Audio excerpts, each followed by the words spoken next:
Coming up on Mountain News this morning, a man who pleaded guilty to the murder of a child learned his sentencing in court yesterday. And Letcher County's new sheriff is speaking out about the transitional period the agency is facing after Mickey Stein's retirement. Dedicated to Eastern and Southern Kentucky, this is WYMT Mountain News this morning. Good morning. I'm Madison Carmouche. Thanks for joining us this morning. We're almost at 5 o'clock this Wednesday morning. Today is October 16th. Let's check in with meteorologist Megan Dusmall for a look at your forecast this morning. Megan, I think it was a little cooler than I was expecting. I don't know what I was expecting, but it got me.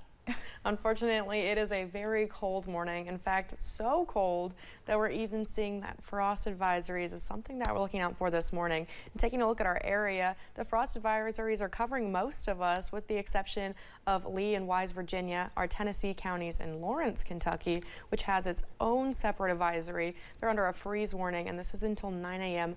this morning. So this is definitely going to be a chillier morning, and those current temperatures are definitely reflecting that. We're seeing the 30s and 40s right now as our current temperatures 39 in Manchester, 38 in Somerset, in London. So definitely a cool morning. High temperatures though will be increasing to the mid 50 range. So luckily it's getting a little bit warmer, but as we look at the next 12 hours, we'll be warming up to that high, a little bit of clouds in the afternoon. Sunrise will be at 7:43 a.m. and I'll have your ARH 7-day forecast in just a couple of minutes. Madison?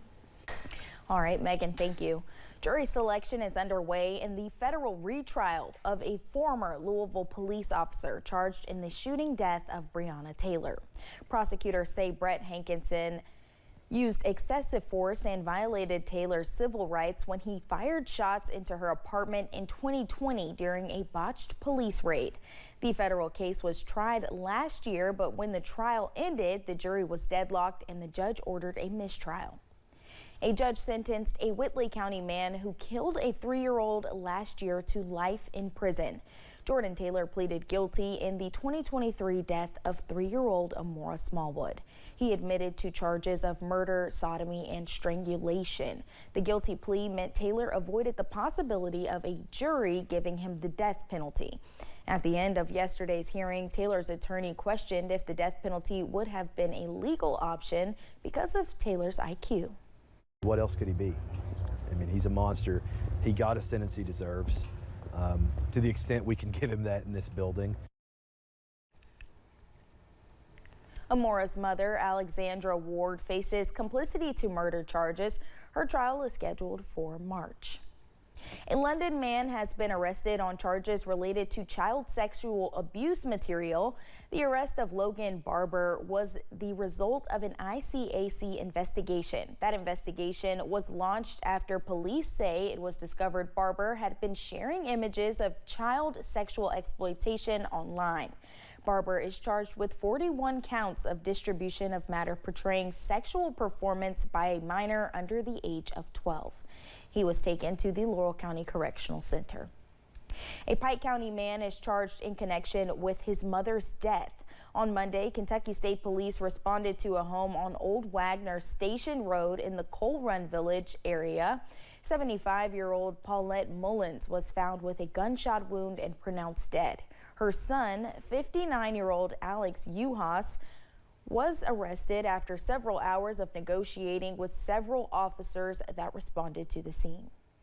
So there's multiple different agencies there. You had the Kentucky State Police, the Coal Run City Police, Pike County Sheriff's Office was there. Pike County Emergency Management came out and helped as far as the scene, controlling the scene there. KSP Trooper Michael Coleman says officials with KSP's Special Response Team were also at the scene. Uhas was charged with murder relating to domestic violence, terroristic threatening, and third-degree assault. This week, we are hearing from the new Letcher County Sheriff for the first time since taking over for Mickey Steins, who retired after being charged with killing a judge. Sheriff Billy Jones is asking for patience as they transition into new leadership. Jones worked as a school resource officer before taking oath earlier this month. As he switches roles and there is a greater demand for security, Jones says they're working to get back to full strength.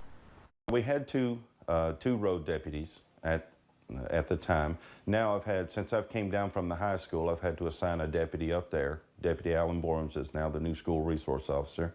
And we have one deputy that is resigning, taking new employment, so we're actively hiring right now. The sheriff says their canine is now at the Mount Vernon Police Department. A Laurel County man is facing charges after he reportedly shot inside a vehicle from a home. Police were called to a home on Sinking Creek Road yesterday morning. Once they arrived, they discovered 47-year-old Delbert Cox was inside a building where he barricaded himself. Cox told police he was armed with a gun. Police later arrested Cox following the standoff and retrieved the gun that was inside the building. He was taken to the Laurel County Correctional Center. A Morgan County man was sentenced to 3 years in prison for willfully depriving someone of their rights. Nathaniel Lumpkins of Elk Fork worked as a youth worker at a Department of Juvenile Justice facility in West Liberty.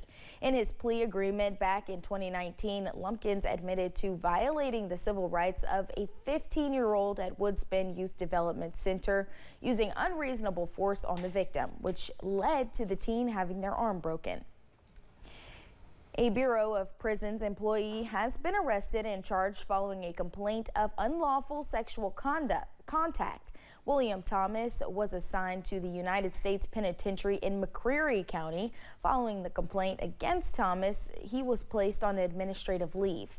The complaint, which was filed in April, says Thomas reportedly engaged in unlawful sexual contact by force while off duty with a BOP staff member in Colorado.